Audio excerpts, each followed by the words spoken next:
अस्सलाम वालेकुम नाज़रीन, आज इरशाद भट्टी ने शो के दौरान नून लीग और पीपल्स पार्टी के चेलों के सामने उनकी ऐसी करतूतें गिनवाई कि उनकी बोलती बंद हो गई और वो बोलने से भी कासिर हो गए। आइए पहले उनकी गुफ्तगू सुनते हैं, फिर इस पर बात करते हैं। कैसर भाई ने कहा कि 70 तक दुनिया हमें देख रही थी।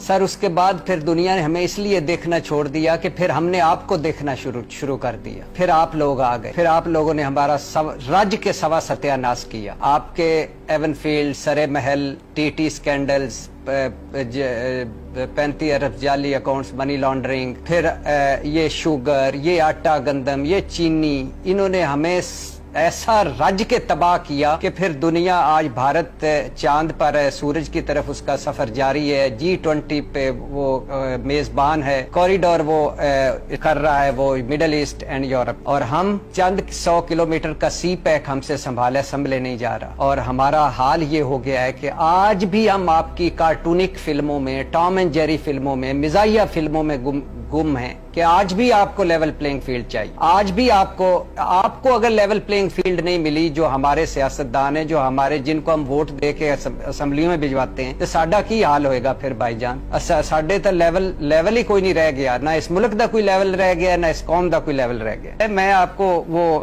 आपने एक बड़ा लफ्ज बोला, परवेज मुशर्रफ ने जब धावा बोला तो क्या किया? परवेज मुशर्रफ साहब ने जब धावा बोला तो आइन तोड़ा, पार्लियामेंट को अपने ताबे बना, अदलिया को बेतौकीर किया, इलेक्शन से भागे वो।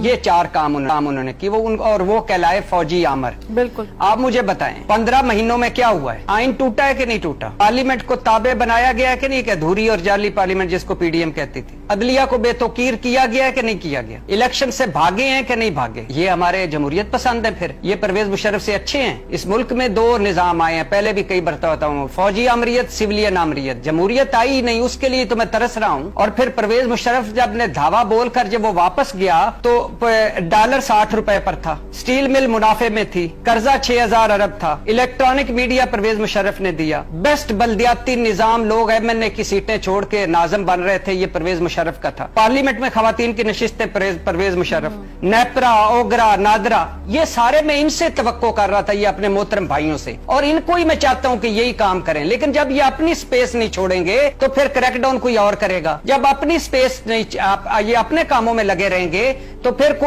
कोई और दूसरा आके काम करेगा, और फिर वहां इनकी छुई मुई जमहूरियत को तकलीफ होती है, करती है। अब मुझे आखिरी एक बात कि मैं माजरत चाहता हूं अगर किसी को दिल आजारी हुई, लेकिन जब मैं देखता हूं कि भुट्टो साहब फातिमा जना के खिलाफ इलेक्शन मुहिम के इंचार्ज थे, बेनजीर भुट्टो परवेज मुशर्रफ के मार्शल लॉ को वेलकम कह रही हैं, और नवाज शरीफ साहब हर मुश्किल वक्त में डील करके चले जाते हैं, तो मैं क्या करूं यार? मैं किसको रहूं?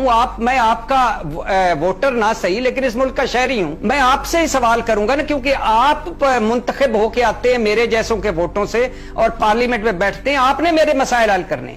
जो फौजी आमरीयतें हैं, जो दूसरे इदारे हैं, उनको आपने जवाबदेह बनाना है। जब आप खुद अपनी मंजी थले डांग नहीं मार सकते, आप नहीं कर सकते, अपनी बुक्कल के अंदर चोर को नहीं निकाल सकते, तो फिर यही हाल होगा। और मैं कह रहा हूं कि आप भी समझ जाओ, आप भी ये लेवल प्लेइंग, इन चीजों से आगे निकलो। खुदा के लिए इस मुल्क को संभालो, इस कौम को संभालो, आगे बढ़ो और अपना किरदार अदा करो, इससे पहले कि लोग तंग आ जाएं, लोग अनारकी फैल जाए, कोई ये मुल्क अनारकी की तरफ चला जाए। हम तो बहुत मुश्किल में जिंदगी गुजार रहे हैं। हमारे मसाइल क्या हैं? ये मुल्क बदतरीन सियासी बुरान में है, बदतरीन मुआशी बुरान में है, बदतरीन आईनी बुरान में है, बदतरीन अदालती बुरान में है। कौम रिकॉर्ड महंगाई में है, रिकॉर्ड बेरोजगारी में है, रिकॉर्ड गुर्बत में है।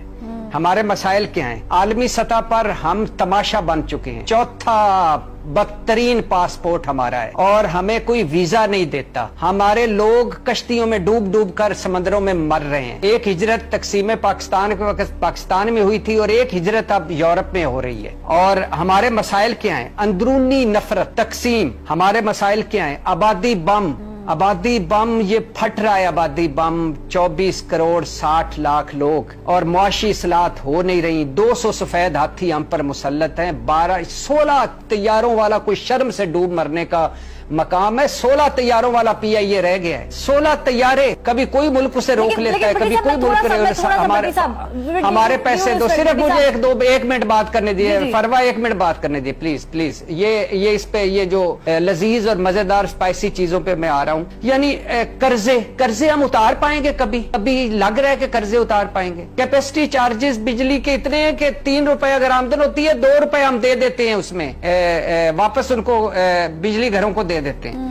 और माफियास, ये मुल्क माफियास का है, ताकतवरों का है, पैसे वालों का है। अब हमारी पूरी इस सियासत की पूरी हैसियत क्या है? मुझे तालपुर साहब सिंध की कारकर्दगी पे एक प्रोग्राम मेरे साथ कर ले। मुझे ये कि शेख साहब मुस्लिम लीग की इस 15 महीने की बदतरीन कारकर्दगी पर एक प्रोग्राम कर लें। आप इसलिए आए थे नैब खत्म कर देंगे, EVM खत्म कर देंगे, आप इसलिए आए थे नाइली खत्म कर देंगे, आप इसलिए आए थे कि हम फकीदुल मीनार पाकिस्तान इसलिए रह गया है कि वहां जलसे होने हैं और बस सारा। तो ये क्या है यार? कौन सी लेवल प्लेइंग फील्ड चाहिए? इस तरह करो, मिलकर बैठो, 5 साल के लिए 2.5 साल बांट लो। 2.5 साल मियां मोहम्मद नवाज शरीफ साहब हुकूमत कर ले, 2.5 साल बिलावल भुट्टो कर ले, मुझे कोई एतराज नहीं, लेकिन मसाइल हल करो मेरे। अब ये कहानियां खत्म करो, ये अफसाने खत्म करो। अब भी ये लेवल प्लेइंग और इन चीजों से आगे निकलो। खुदा के लिए इस मुल्क को संभालो, इस कौम को संभालो। मुझे बताइए कि ये काम वाकईतन ये लोग क्यों नहीं कर सके? हालांकि बड़ी जमातें हैं, बड़ी जमातें इक़्तिदार में आई थी, ये निगरान गवर्नमेंट क्यों और कैसे कर रही है? हालांकि तो इलेक्शन लड़ के भी नहीं आए लोग। पहली बात तो ये है कि ये काम करने नहीं आए थे। जो काम करने आए थे वो उन्होंने कर लिए। उन्होंने उन कामों में कोई कसर छोड़ी हो तो मुझे बता दीजिए, कोई काम रह गया हो उनका तो मुझे बता दीजिए। वो तो यही काम करने आए थे और वो कर रहे हैं, करके चले गए और दोबारा आएंगे तो वही करेंगे। और दूसरी बात ये है कि अब क्या करें हम इस मुल्क का? यानी अब सायरा बानो साहबा को ये जो क्रैकडाउन है इसमें इसका एंड रिजल्ट लगता नहीं नजर आ रहा। हो सकता है ऐसे ही हो, लेकिन कहीं ना कहीं तो कुछ करना है ना, कुछ ना कुछ तो करेंगे ना। क्या करें फिर? और लेकिन मैं ये बड़ी लंबी बहस है। नाज़रीन, मैं इरशाद भट्टी को उनकी हिम्मत पर सलाम पेश करती हूँ, जिन्होंने इतनी हिम्मत की कि उनकी करतूतें उनके सामने खोल कर रख दी कि उन्होंने आज मुल्क को किस हाल में पहुँचा दिया है। 1970 में मुल्क कहाँ पे था? इस खित्ते में सबसे ज्यादा तरक्की करने वाला मुल्क पाकिस्तान था, इंडिया इसके करीब भी नहीं था। लेकिन आज नून लीग और पीपल्स पार्टी ने इस मुल्क का ऐसा दिवालिया निकाल दिया है, आज हमारा मुल्क पाकिस्तान इस खित्ते में सबसे बदतरीन ममालिक में शामिल हो चुका है। और इकोनॉमिक क्राइसिस में फेस करने वाले जितने भी ममालिक हैं, उन ममालिक में से पाकिस्तान अव्वल दर्जे पर आ गया है। अब तो नाजरीन, कोई भी मुल्क हमें वीजा देने को भी तैयार नहीं, क्योंकि जिस मुल्क के लीडरान ही चोर, उचक्के और करप्ट हों, तो उस मुल्क के फिर क्या कहने। नून लीग और पीपल्स पार्टी जिन्होंने पिछले 35-40 साल से इस मुल्क से इतना पैसा लूटा है, इस मुल्क को इतना खोखला कर दिया है, हाई लेवल करप्शन, गुंडागर्दी, बत्ताखोरी और रिश्वत, इस तरह की तमाम बुराइयां हुकूमती सतह पर नून लीग और पीपल्स पार्टी की वजह से पैदा हुई। नाजरीन, इस बारे में आपकी क्या राय है? कमेंट में जरूर बताइएगा। अगली वीडियो में मिलते हैं, तब तक के लिए अल्लाह हाफ़िज़।